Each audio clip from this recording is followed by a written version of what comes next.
Hello, my name is Roxana Khoshandish, and I'm a real estate broker and operations manager at Khatambakhsh Real Estate Team with REMAX Hallmark. You may have heard that as of December 2023, Real Estate Council of Ontario, RECO, has made some changes to regulations governing real estate transactions in Ontario. As part of these changes, all real estate agents in Ontario are required to walk their potential home buyers and sellers through the new guide, working with a real estate agent before they can provide any assistance or services to their potential clients. So the purpose of the video today is for me to walk you through this guide page by page and explain the content. So here we go. Here's the guide, Working with a Real Estate Agent, Things You Need to Know. This guide is produced by the Real Estate Council of Ontario, RECO. And for you to see better, I'm going to increase the size and we can go through this guide page by page. So as I mentioned, all real estate agents in Ontario are required to walk you through this guide before providing services or assistance to you. Before we continue, I'd like to get some of the terminology in place. So brokerage means a real estate a brokerage. Real estate agent, an agent means a real estate salesperson or a broker. And you and client mean a buyer or seller, and buyer and seller can also mean leasee and leaser, respectively. What's included in this guide is working with a real estate agent, know the risks of representing yourself, signing a contract with a real estate broker, understanding multiple representation, how to make a complaint, and the legal disclaimer is that the content of the RECO information guide is intended to help buyers and sellers make informed decisions. This guide is not intended to act as a substitute for legal advice or as a replacement for the Trust in Real Estate Services Act 2002. Readers are encouraged to retain qualified and independent legal counsel to answer any legal questions or address any legal issues. And of course, where there is any discrepancy, the legislation will take precedence. Now, working with a real estate agent. An agent in Ontario must be registered, which requires completing the necessary education and carrying two different types of insurances. One for consumer deposit insurance to protect the consumer's deposit paid, and also their professional liability insurance, which covers any omissions or errors. Real estate agents provide valuable information, advice, and guidance to buyers and sellers as they navigate the complexity of real estate transactions. Now, if you are a seller, an agent can advise you on market conditions and best strategy to attract buyers and get the best price for your home, market or advertise your home, provide referrals to other professionals when required, arrange and attend home inspection and appraisals, arrange showing for interested buyers, advise you on how to handle competing offers, sharing the content of competing offers and other aspects of transaction, with offers and potential buyers to ensure they can afford to buy your property, negotiate with buyers to achieve the best results, price, and terms for you, and of course, guide you through paperwork and closing the transaction successfully. Now, if you're a buyer, then agent can assist you with getting pre-approvals for financing, make you aware of any tax exemption that may be available to you, gather and share information about neighborhoods and homes that you may be interested in, and book those showings for you. Make inquiries about zoning, permitted property use, or other aspects of your home. Advise on how best advise you on best approach in competing offer situations and how to protect your offer information. Negotiate with sellers to achieve the best results, price, and terms for you, and guide you through paperwork and closing the transaction successfully. And of course, provide referrals to other professionals you may need. Now, how would you benefit from duties that the brokerage and agents owe to you? They have undivided loyalty to you. That means your best interests are promoted and protected by the brokerage or agent representing you. As a client, your interests take priority over the interest of the brokerage, its agents, and any other party. They must tell you everything they know about the transaction or your client relationship that could have an impact on any decision you make. Your confidential information cannot be shared with anyone outside of the brokerage without your written consent, except where required by law, even after your client relationship ends.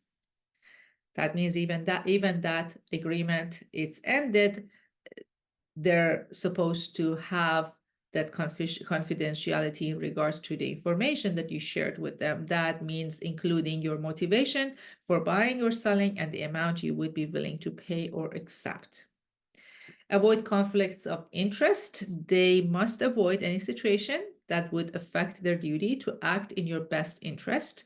If a conflict arises, they must disclose to you and cannot provide any additional services to you unless you agree in writing to continue receiving services. And that will be more discussion regarding that in the later pages of this guide. Now, you do have responsibilities as a client as well. And your responsibilities is that you need to be clear about what you want and don't want to make sure you share all information that might be relevant, basically about the zoning that permits you for intended use for the property you're looking for, as well as if you might not want the property where there has been a violent crime, for example. You need to share that information with your agent. Respond to your agent's questions quickly and understand the terms of your agreement with the brokerage and pay the fees you have agreed on. We're going to go over that on page 7, even if an agreement to buy or sell later falls through because of your default or neglect. Now, under the new terms, you can self-represent yourself, obviously, and if you are involved in a real estate transactions, and you are not a client of a real estate brokerage, you are considered a self-represented party.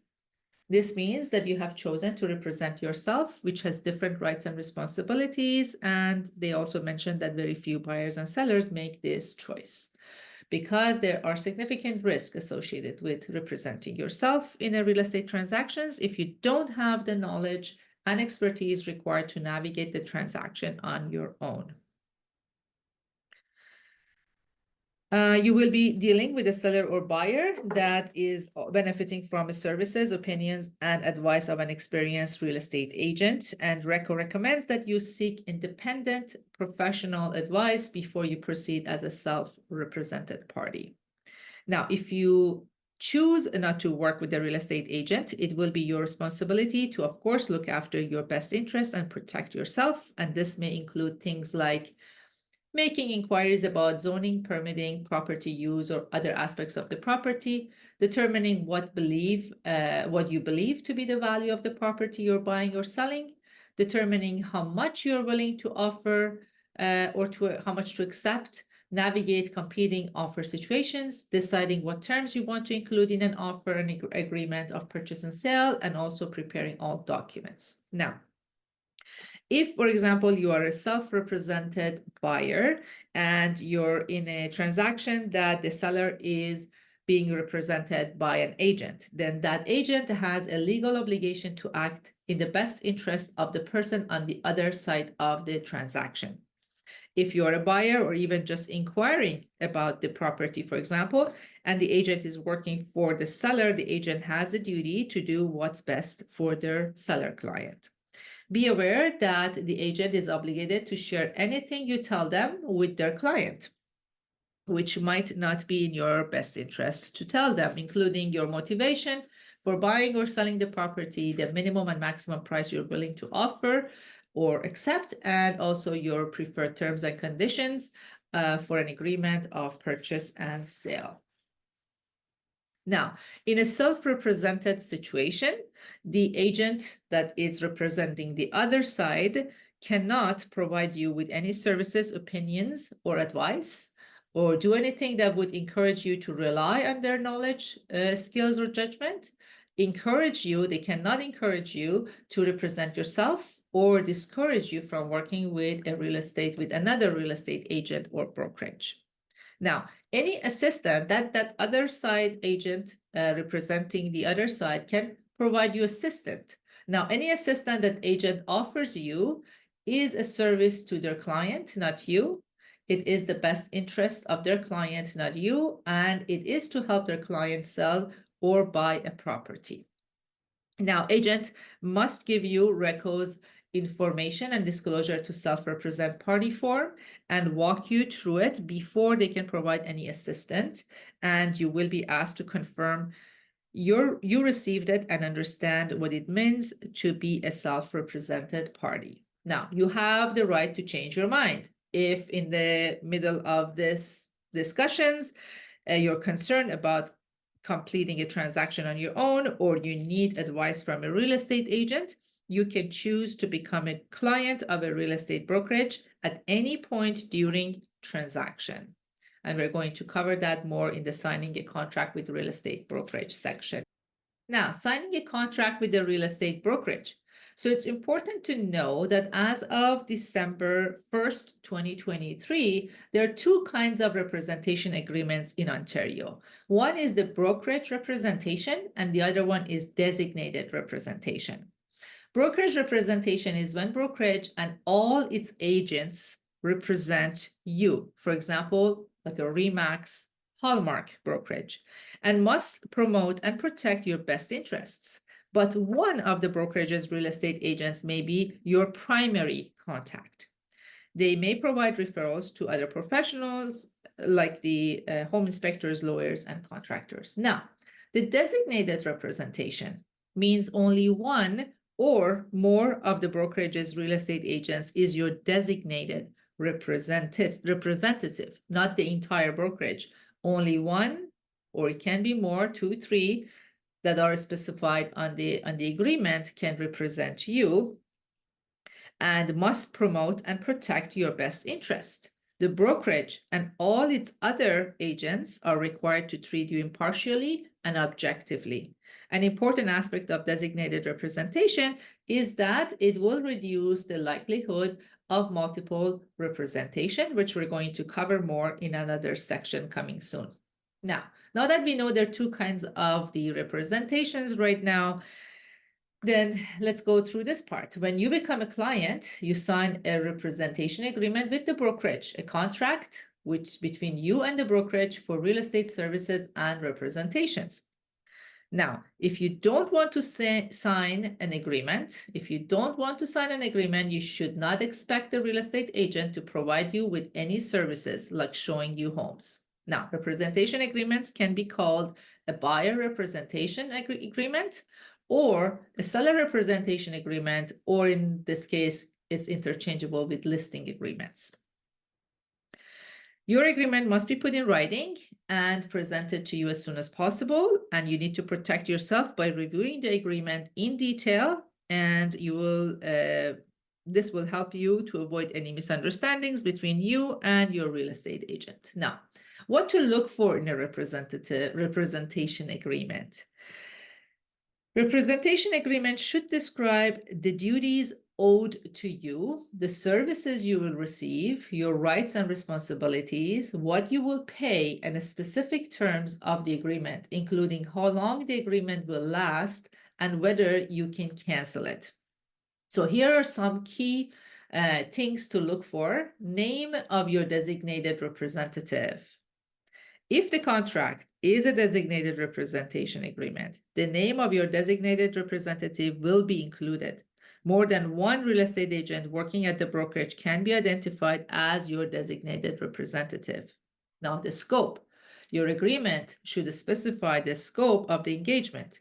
If you are a seller, this means the agreement will identify the specific property.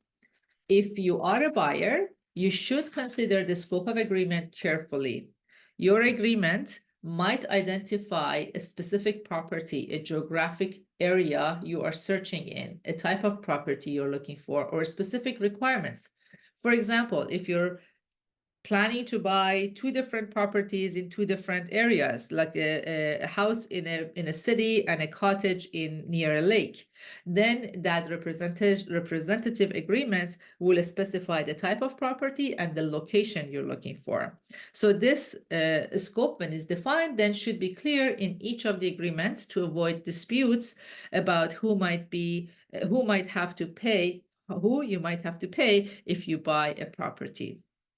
Now, the services needs, another key point in a agreement, is that it must clearly set out the services you will receive. Now, it's important to note that there is no standard set of services. Brokerages offer a variety of service options, and you choose the services you want and the best meet your needs. And you might enter into agreement with a brokerage for a specific purpose, like, for example, having an agent prepare an offer on a property you want to buy or viewing a specific property. Some sellers enter into an agreement solely for the purpose of having their property advertised on an MLS, on a local listing services. So ask your real estate agent about what services are available to you, a combination of services that might be right for you and your situation. If there are specific services you need or expect to receive, make sure they are included in the agreement or as a schedule attached to the agreement. Don't assume a particular service will be provided if it's not included in the agreement. Now, payment amount and terms. You and the brokerage decide the amount you will pay for services. The amount is not fixed or approved by RECO, any government authorities, or any real estate association or boards. You can agree to pay a fixed dollar amount, a percentage of sales price, or a combination of both. The representation agreement cannot specify an amount based on the difference between a property's listing price and what it sells for. Agreements must also identify circumstances in which the amount agreed to might change and how they will change in each circumstance. For example, if you are a seller, your agreement needs to clearly identify the amount you agree to pay your brokerage or how it will be calculated for the services and representation you receive, the amount or how it will be calculated you agree to pay, if any, to compensate the buyer for their brokerage fees, and how the amount you agree to pay might change if you consent to multiple representation, which we're going to cover on page 9. Now, if you're a buyer, your agreement needs to clearly indicate the amount you agree to pay your brokerage or how it will be calculated for the services and representation you receive, how the amount you agree to pay will change if the seller agrees to cover some or all of your brokerage fees, and how the amount you agree to pay might change if you consent to multiple representation. Now, it's important to note for buyers, a seller might not offer any amount to cover the fees you owe to your brokerage under your agreement. This could affect the amount you are able to offer for a property depending on your financial circumstances. You may not be able to afford to buy a property when the seller does not agree to pay your brokerage fees. Now, the termination provisions. The agreement should list all circumstances when the agreement can be terminated. Review when the brokerage can terminate the agreement and make sure you're aware of any penalties or costs that might apply in each case. There are two important circumstances to be aware of in regards to termination. One is multiple representation. You don't have to agree to multiple representation, and your agreement should be clear about what happens in that situation. For example, the agreement could terminate completely, or you might be referred to another brokerage or designated representative for the specific transaction, but otherwise remain under the agreement with the brokerage. Now, changing your designated representative. If you have entered a designated representation agreement, the brokerage cannot appoint a different designated representative unless you agree. The brokerage may ask to appoint someone else if, for example, your designated representative stops working with the brokerage or is otherwise not available to provide the services and representation outlined in the agreement. Now, expiry date. The agreement's expiry date must appear prominently on the first page. There is no set time or standard term for a representation agreement. It can be in place for a day, a few weeks, or months. Consider how long you want the agreement to remain in place and make sure you know when your agreement will expire. Keep in mind that the holdover clause could mean you owe money even after the expiry of the agreement. So what is the definition of holdover clause? Most representation agreements include what is often called a holdover clause. The clause may require you to pay the brokerage fees for a purchase or sale even when the transaction happens after your representation agreement expires. The clause will specify the time the holdover clause is in effect from the date the agreement expires. A holdover clause is designed to protect the brokerage, and there is no minimum or set time for a holdover period.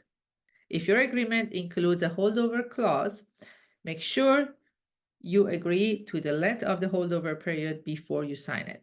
For example, let's say you are a seller and your agreement clause is a 30-day holdover clause. This means that even if your agreement has expired, under certain conditions, you might be obligated to pay the brokerage commission if you sell your home during the 30 days holdover period. Similarly, assume you enter into a buyer agreement that includes a 30-day holdover clause, and the agent shows you a home before the expiry of the contract. If you buy the home after the expiry of agreement, but during the holdover period, you might be obligated to pay the brokerage commission.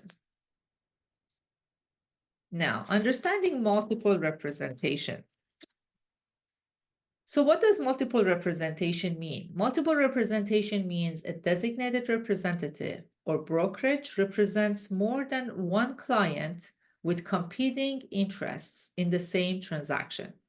This can happen in different ways depending on the type of representation agreement you and the other clients have with the brokerage. Now, under a brokerage representation, multiple representation exists when the brokerage represents both the buyer and seller in the same transactions or two or more competing buyers interested in the same property, even when the clients are working with different real estate agents. Because remember, under brokerage representation, all the real estate agents in that brokerage are representing you. So if any of those agents have a buyer that bringing, for example, for your listing, you are in multiple representation situation. Now, for designated representation, multiple representation exists when the same real estate agent, not the brokerage, is the designated representative for both the buyer and the seller in the same transaction, or for two or more competing buyers interested in the same property. So obviously there is more chances of multiple representation happening in a brokerage representation because of the number of real estate agents in that brokerage. Now, multiple representation is not permitted unless each of the clients involved agrees. You should seek independent professional advice, which is always recommended. The brokerage or your designated representative has a duty to promote and protect your best interest and avoid conflicts of interest. If your brokerage or designated representative enters into an agreement with another client who has an interest in the same property as you, this places both clients in multiple representation. Multiple representation introduces risks you and the other client should consider. Now, it's important to understand the risks. What are those risks? If you agree to multiple representation, the brokerage or designated representative must treat each of the clients involved in an objective and impartial manner, cannot maintain undivided loyalty to you or promote and protect your interest over the interest of the other client, cannot offer advice to you about such things as the price you should offer or accept or terms you should be included in an agreement of purchase and sale. Now, what to expect before you agree to multiple representation?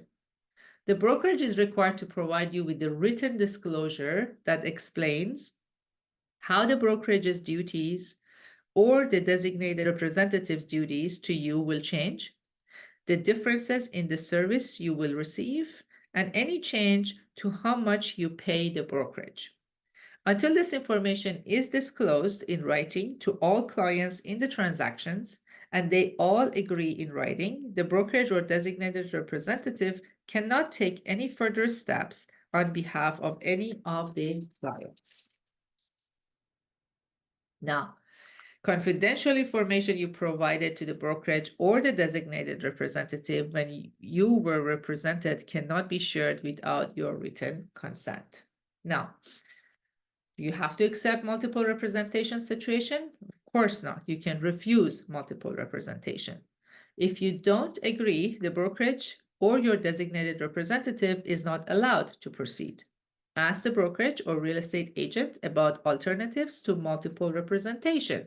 For example, if you are a buyer, the brokerage could refer you to another brokerage or another designated representative to help you make an offer on the property. Agreeing to multiple representation significantly reduces what the brokerage and its agents can do for you, which could have consequences and cost. Now, a note about content of other offer. So this is referring to what you have heard on video about open bidding or open offer process. So before December 2023, the only thing that was needed to be shared with all the buyers in a competing offer situation was the number of offers. So you only needed to tell everybody else, if you receive 5 offers for my listing, I only need to tell all the buyers that, hey, there are 4 other offers beside you.